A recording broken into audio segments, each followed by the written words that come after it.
you a new cannabis business and stressed about how to prepare for an on-site inspection by a regulator? Well, stick with me to the very end and you will know the common mistakes cannabis businesses make during an on-site inspection and what you can do today to always be prepared for an on-site inspection. If you don't know me already, hey, I'm Bree. I'm a cannabis compliance and operations expert that specializes in building and scaling stronger cannabis businesses. If you want to learn more about my 4-step method to build, scale, and train your team in your cannabis compliance program in under 4 months, something that took me years to build, click the link below to register for the webinar. Let's dive right on into it. What can you expect during an on-site inspection?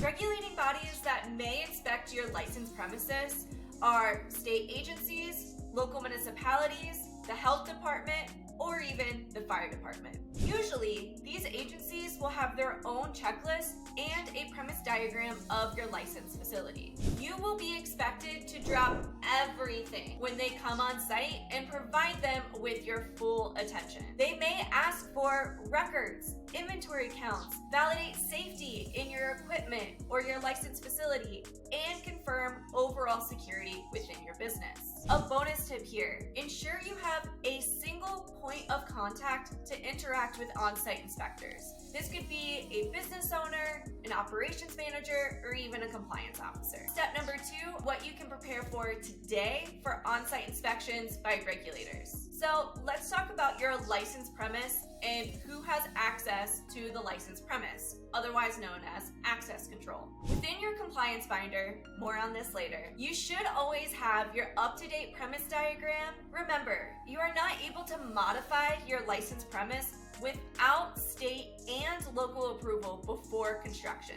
Some examples of modifying your premises could look like adding or removing a wall, adding a closet, or even moving the area of your commercial cannabis activity, such as packaging, trimming, shipment intakes, those kinds of things. You also want to take a look at your access control. Who has access to the limited access areas that are not open to the public and only employees or approved contractors are allowed to enter? These areas should be locked with a keypad or badge access. In addition, anyone who is not an employee should be signed in through a visitor log. The visitor log will be one of the first record retention items that regulators expect upon entering your facility. So always ensure that this is up to date with details such as the date of the tour or the person entering your facility that's not an employee, the name, person responsible for overseeing the visitor, and confirmation that they are over the age of 21,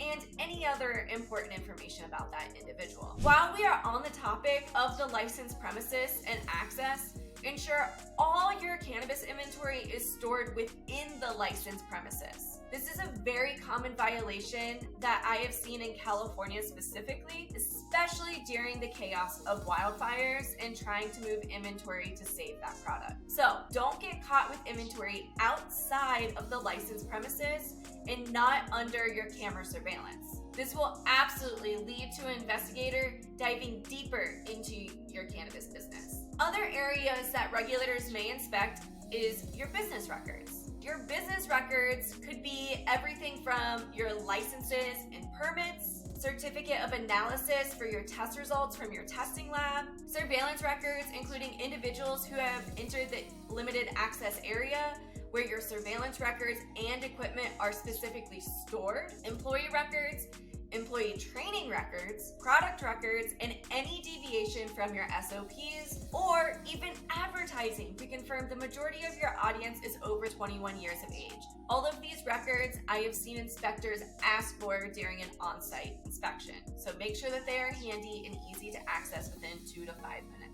In addition, regulators could even ask for financial records, such as tax collection records, sales between businesses, sales to consumers if you're a dispensary, and local, state, and excise tax collection, because we all know they want their taxes. a bonus tip here. If you ever experience a customer complaint for an adverse event or a product recall, be prepared to produce your distribution or sales records, your batch records, your test records, your communication plan, and your standard operating procedures or SOPs. There is so much with record retention. So here is an example of a checklist that my team and I personally use to complete a comprehensive record retention audit for clients. And moving on to your technology systems and seed to sale tracking system.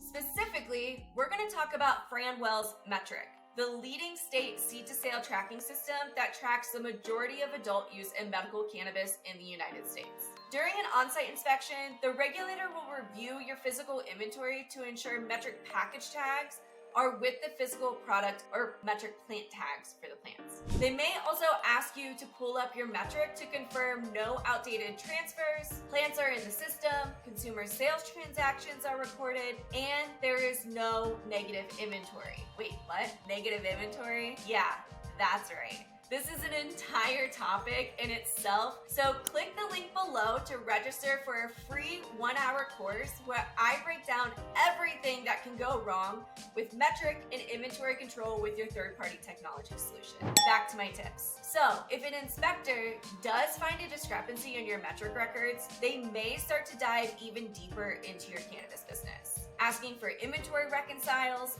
manifests, adjustment logs, waste logs, or even expired tags, which is a specific California requirement. If you are growing cannabis, be prepared for regulators to inspect how many plants you are growing or how many square footage in the flowering canopy is in your licensed premises. Depending on the state, depends on how regulators track how much you are legally allowed to grow within your facility. Regulators will request records such as lighting diagrams, pest management plans, pesticide usage documentation, and certified scales to ensure your weighing devices are calibrated and up to standard. Here are my best tips for you for staying on top of compliance. Some consultants and attorneys like to say that there's no way to prepare for an on-site inspection because every regulator is different. Well, I definitely don't believe this. Here are my proven strategies to implement today in your cannabis business to always be prepared for on-site inspections without the stress of second-guessing yourself, are you doing this right? First, have a compliance binder. The compliance binder is the best asset in your cannabis business to stay organized, streamline operations, and protect your business from receiving compliance violations or deficiency letters.